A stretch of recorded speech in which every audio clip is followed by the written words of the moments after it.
कबीर गोष्ठी के पुनीत अवसर पर मंच पर अभी अभी विराजमान हुए परम पूज्य श्री साहिब जी एवं अन्य स्थानों से पधारे सभी विरध विवेक संपन्न संत गुरुजन, विभिन्न स्थानों से आए विद्वतजन, आदरणीय साध्वी समाज और सद्गुरु कबीर साहब के विचारों को सुनने, समझने, उसे आत्मसात करने की जिज्ञासा से पधारे सभी धर्मानुरागी बंधुओं, श्रद्धा मूर्ति देवियों। अभी अभी मैंने अनेक मनीषी संतों से, विद्वतजनों से सद्गुरु कबीर साहब के बारे में सुना।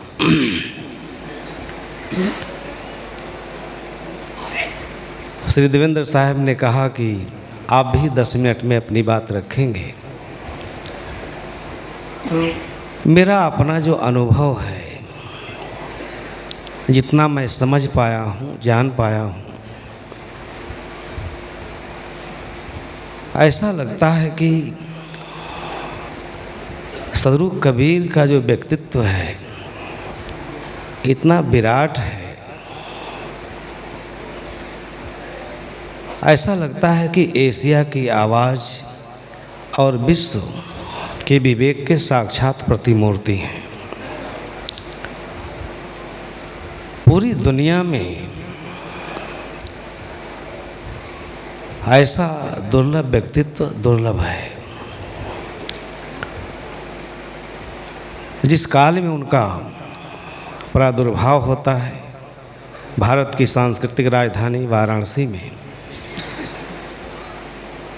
उस काल का हमें अध्ययन करना चाहिए।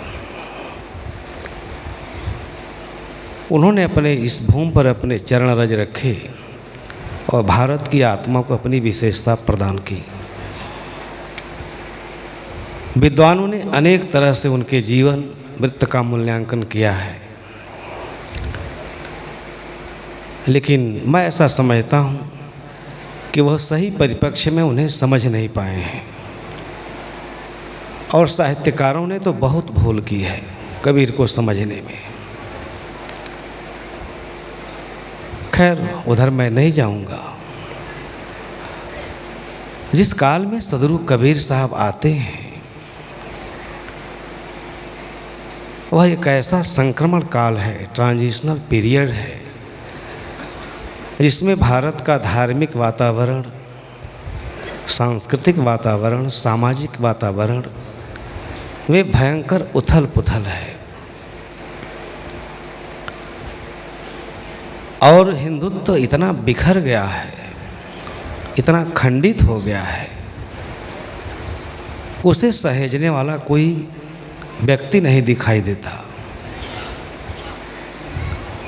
इसीलिए उसे मध्यकाल को, जो संत मत के आदि प्रवर्तक हैं, प्रतिनिधि वक्ता हैं, उसे स्वर्ण काल की संज्ञा दी गई। प्रचलित धर्म में पाए जाने वाले जो अंधविश्वास है, अज्ञान है, उसके खिलाफ उन्होंने विद्रोह का बिगुल बजाया काशी में रहकर। ये आश्चर्य होता है कि समाज के सबसे निचले पायदान में जिसका लालन पालन पोषण हुआ हो, जिसकी सामाजिक कोई स्थिति नहीं हो, उसने पूरी भारतीय व्यवस्था को, सामाजिक व्यवस्था, राजनीतिक व्यवस्था, धार्मिक व्यवस्था को झकझोर के रख दिया। ये आश्चर्य होता है। मानवता के साथ इतना छल किया गया, इतना दुर्व्यवहार किया गया, मानवीय मूल्यों का इतना हनन हुआ, अपमान हुआ, शायद दुनिया में ऐसा कोई उदाहरण नहीं मिलता है। धार्मिक व्यवस्था ने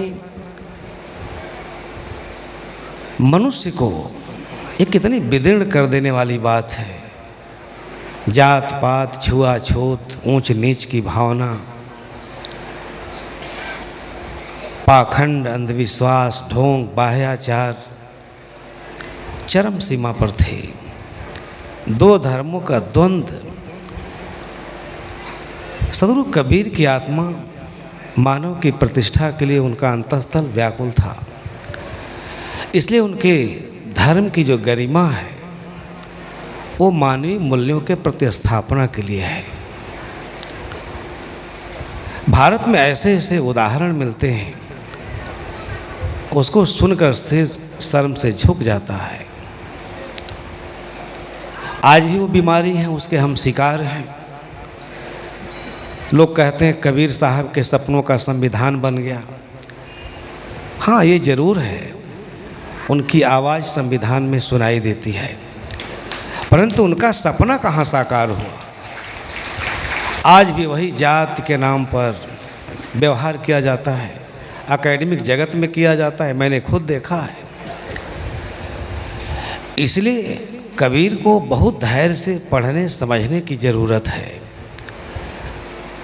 वो विराट व्यक्तित्व कितना बड़ा प्रभाव डाला भारतीय जीवन पद्धति पर और अपने आदर्शों को मानने के लिए सबको विवश कर दिया। जब वो काशी में बैठ के बोल रहे हैं तो उनके मन में जो पीड़ा है, वेदना है, टीस है, कसक है, जो तू करता वर्ण विचारा जन्मत तीन दंड अनुसारा, क्या कहते हैं वो। ये भारतीय सभ्यता को कलंकित करती है। जहाँ बड़े बड़े लोग ढिढोरा पीटते हैं, हमारे राजनेता कहते हैं कि हमने क्या कहा, हमने तो विश्व को ही अपना परिवार माना। अरे आप अपने ही देश में अपने भाई को डोम कहे, चमार कहे, पढ़ने नहीं दिए, स्कूल नहीं जाने दिए। अम्बेडकर की व्यथा तो आप सब लोग जानते हैं, फाइल तक दूर से फेंका जाता था। कहाँ हम कबीर को समझ पाए। कबीर को अगर समझ लिए होते तो आज अभी भी समझ लिया जाए तो भारत दुनिया का सबसे महान देश होगा, इसमें कहीं कोई दुविधा नहीं है। क्योंकि ऐसा विचार भारत का कोई मनीषी नहीं दे पाया। उनके मन में कितनी पीड़ा है, व्यथा है। मनुष्य के साथ जो इस देश में घृणित अपराध किया गया, मानवता के साथ जो अपराध किया गया और पढ़े लिखे सुसभ्य कहलाने वाले लोगों ने किया और आज भी करते हैं। इसलिए कबीर को पढ़ने की ज़रूरत है, जानने की ज़रूरत है। अद्भुत व्यक्तित्व के धनी हैं। काशी में जिस जुलाहे, गरीब जुलाहे के यहाँ जिसका पालन पोषण हुआ हो और यहाँ से लेके उड़ीसा तक उसके ज्ञान की जब आंधी चलती है तो परंपरावादी धर्मों की चूलें हिल जाती हैं। जब प्रश्न पूछते हैं, एक त्वचा हाड़ मणमुत्रा, एक रुधिर एक गोदा, एक बूंद से सृष्टि रची है, को ब्राह्मण को शूद्रा। कौन शूद्र है, कौन ब्राह्मण है, कौन श्रेष्ठ है। इसने इस भारत देश का इतना पतन किया, इस भावना ने, इस जात पात की क्षुद्रता ने, मानवता के साथ मानवता का इतना मान मर्दन किया। इसलिए कबीर की दृष्टि में जो मनुष्य है सब बराबर है, कोई छोट नहीं, कोई ऊंच नहीं, कोई नीच नहीं। उन्होंने सदा से त्रस्त मानवता की आंसू पोंछे, सबके लिए सर्व मुक्ति सर्व भक्ति अभियान चलाया। आज बताइए, हमारे मंदिरों में मरे हुए चाम का नगाड़ा बजा के हम पूजा करते हैं। हम कितने अधम हैं, कितने नीचे गिर गए थे।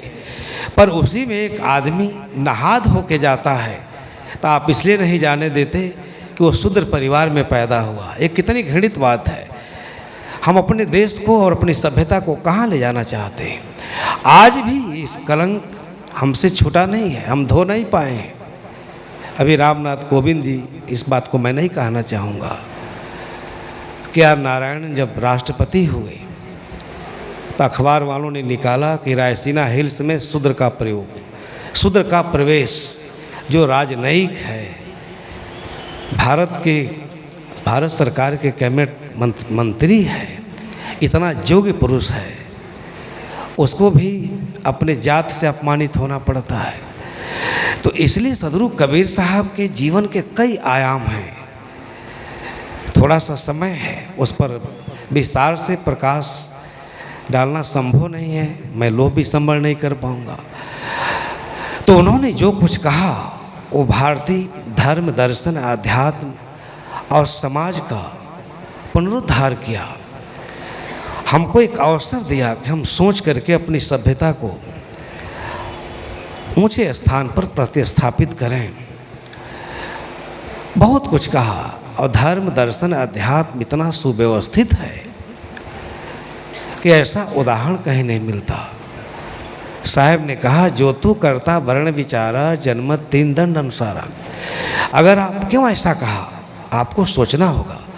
जिस वर्ग का भारतीय आत्मा पर आधिपत्य था, आज भी है, उनके इशारे पर जो समाज जन्म से लेकर श्मशान तक जिनके दृढ़ बंधनों में बंधा हुआ था, उन बंधनों के खिलाफ आवाज़ उठाना खतरे से खाली नहीं था। लेकिन सदगुरु कबीर साहब जो कह रहे थे, प्रकृति की सत्ता कह रही थी, इसलिए सब लोग उसको सुन रहे थे और धैर्य से सुन रहे थे। ऐसा कुछ कह रहे थे जो नूतन है, नवीन है और पूरे सभ्यता के लिए उसकी उपयोगिता है। उसके बिना एक सार्वभौम राष्ट्र की कल्पना नहीं की जा सकती, राष्ट्र की एकता, अखंडता की कल्पना नहीं की जा सकती।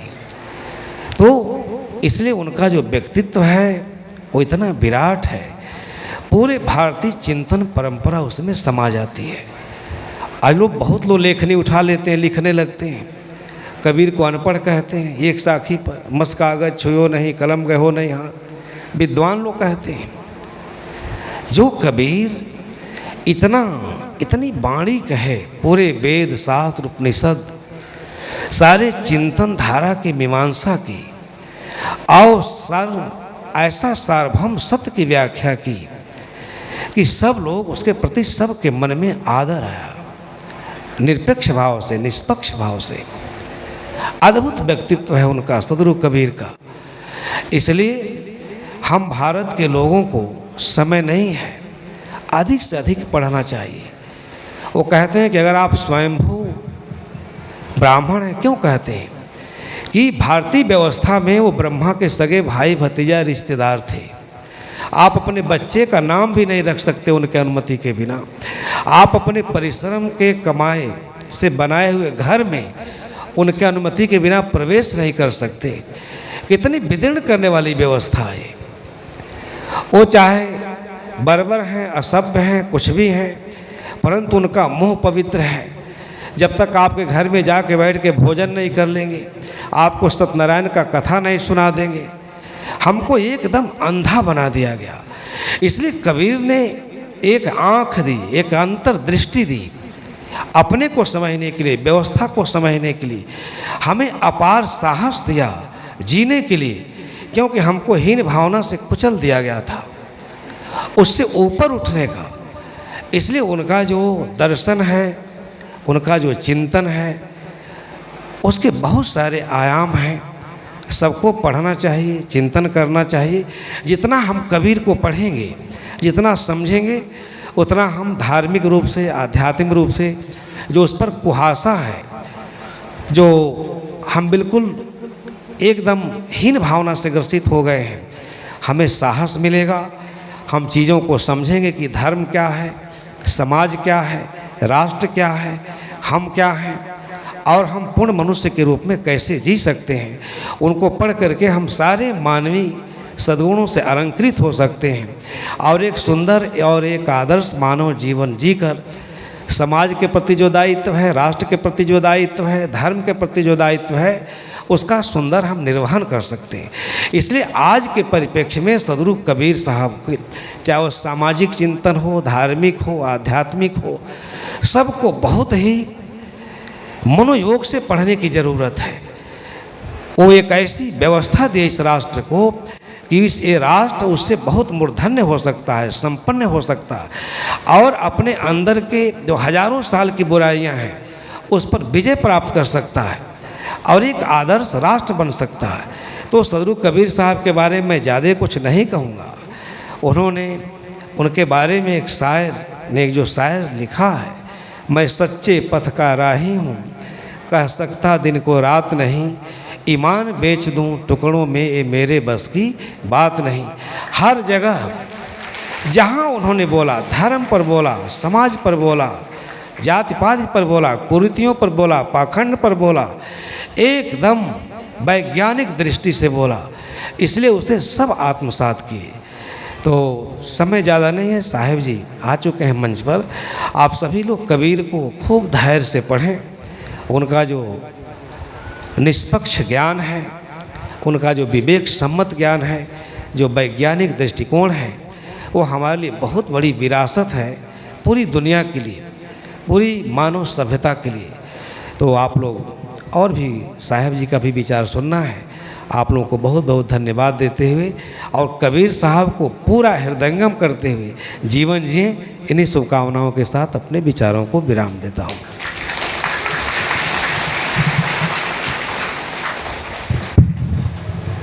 पूज्य श्री प्रेम साहिब जी के गंभीर वचन सुन रहे थे। अब एक भजन सुने, तत्पश्चात पूज्य श्री साहिब जी के आशीर्वचन।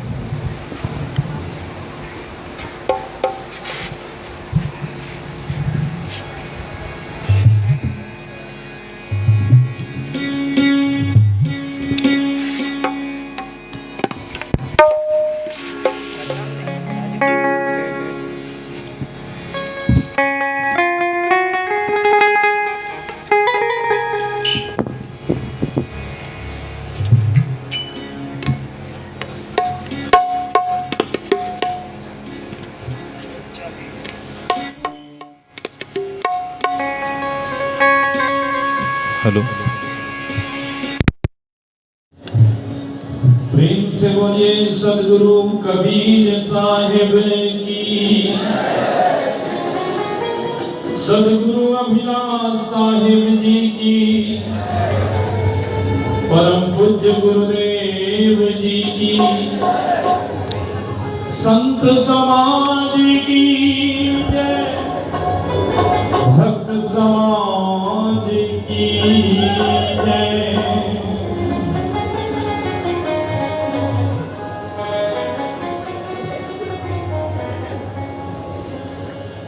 बारी बारी आपनी चले प्यारे मीत,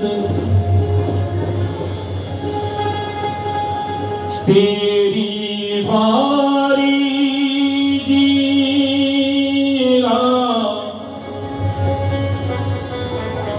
नियरे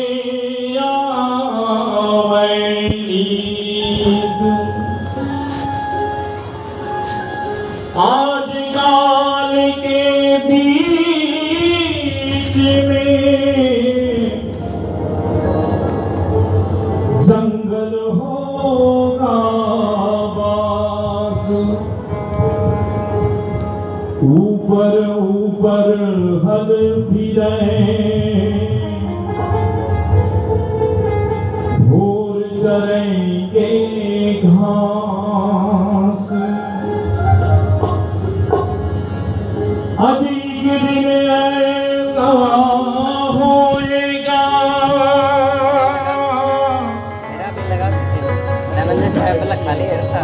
अधिक दिन ऐसा होएगा,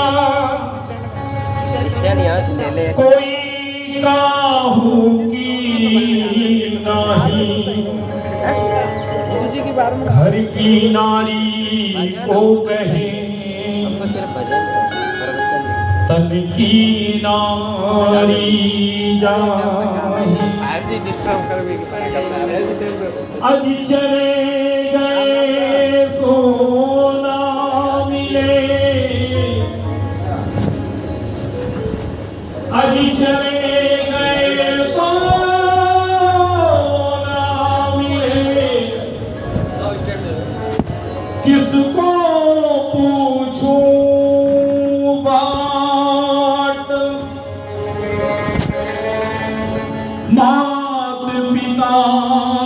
छूत बांधवा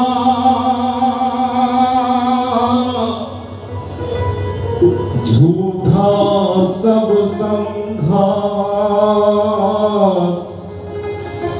झूठा सब संघात,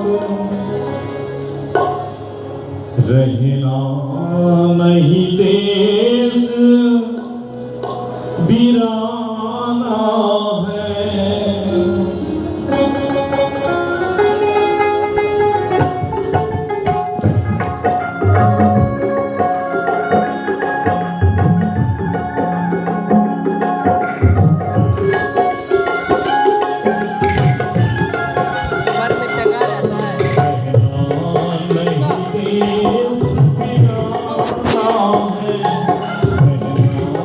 नहीं देश वीराना है।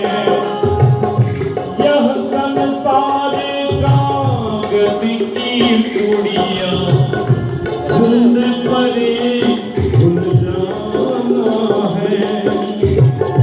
यह संसार कागज की पुड़िया धुंध परे भूल जाना है। देश वीराना है, नहीं देश वीराना है।